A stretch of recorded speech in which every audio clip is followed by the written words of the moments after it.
Hello students, welcome back to my channel. Good morning everyone.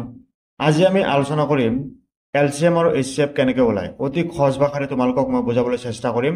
গতিকে ভিডিওটো skip নকৰাকৈ ধুনীয়াকৈ চাই থাকা। আৰু যদি মোৰ ভিডিওবোৰ চাই ভাল লাগে তেনেহলে মোৰ চেনেলটো সাবস্ক্ৰাইব কৰি দিবা। প্ৰথমত LCM আৰু HCF ইহঁতৰ সম্পূৰ্ণ নাম কি তোমালোকে জানি লোৱা। LCM ৰ সম্পূৰ্ণ নাম হ'ল লিষ্ট কমন মাল্টিপল। অসমীয়াত হ'ল লসাগু বুলি কয়, অৰ্থাৎ লঘিষ্ঠক সাধাৰণ গুণিতক। ঠিক তেনেকৈ HCF ৰ ফুল ফৰ্ম হ'ল হাইয়েষ্ট কমন ফেক্টৰ। অসমীয়াত হ'ল গসাউ, অৰ্থাৎ গৰিষ্ঠ সাধাৰণ উৎপাদক। এতিয়া LCM অৰ্থাৎ লসাগু কেনেকৈ ওলাব পাৰি তোমালোকে চোৱা। মই এটা কুৱেশ্যন ধুনীয়াকৈ লিখি লৈছো। গতিকে তোমালোকে সৰুৰ পৰা ছুটি হৰণ কৰি আহিছা বা হৰণ কৰি আহিছা। এই পদ্ধতিৰে আমি ছুটি হৰণ কৰি পেলাই ইহঁতৰ গুণিতকবিলাক ওলাই ল'ম। যেনেকৈ চোৱা, মই কুৱেশ্যনটো লৈছো 12, 14 আৰু 20। ইহঁতৰ প্ৰথমত ছুটি হৰণ কৰি পেলাই আমি কি কৰিম, গুণিতকবিলাক ওলাই ল'ম। তেনেহলে আমি প্ৰথমত মৌলিক সংখ্যা 2ৰে হৰণ কৰিম, নগলে 3ৰে। এনেকৈ আমি মৌলিক সংখ্যাৰে হৰণ কৰি গৈ থাকিম। এতিয়া 2ৰে আমি 3টাকে হৰণ কৰিম, 12, 14 আৰু 20। 2ৰে কেইবাৰ যাব, 6 বাৰ।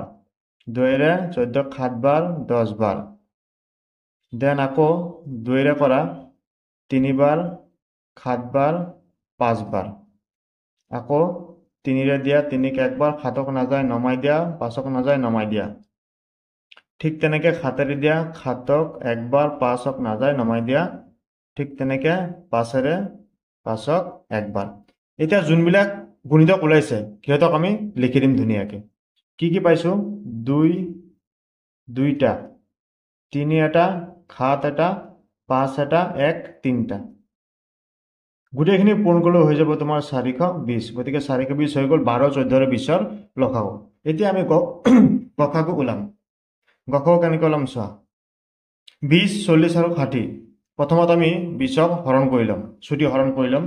20ক 2ৰে দিয়া 10 বাৰ, 2ৰে 5 বাৰ, 5ৰে 1 বাৰ। ঠিক তেনেকৈ 40ক আমি 2ৰে হৰণ কৰিম, 2ৰে 20 বাৰ, 2ৰে 10 বাৰ, 2ৰে 5 বাৰ, 5ৰে 1 বাৰ। ঠিক তেনেকৈ 60ক 2ৰে 30 বাৰ, 2ৰে 15 বাৰ, 3ৰে 5 বাৰ, 5ৰে 1 বাৰ। এতিয়া আমি কি কি পাইছো গোটেইখিনি আমি লিখি দিম। যেনে 20ৰ উৎপাদকবিলাক কি কি পাইছো, 2 2টা, 5 এটা, 1 এটা।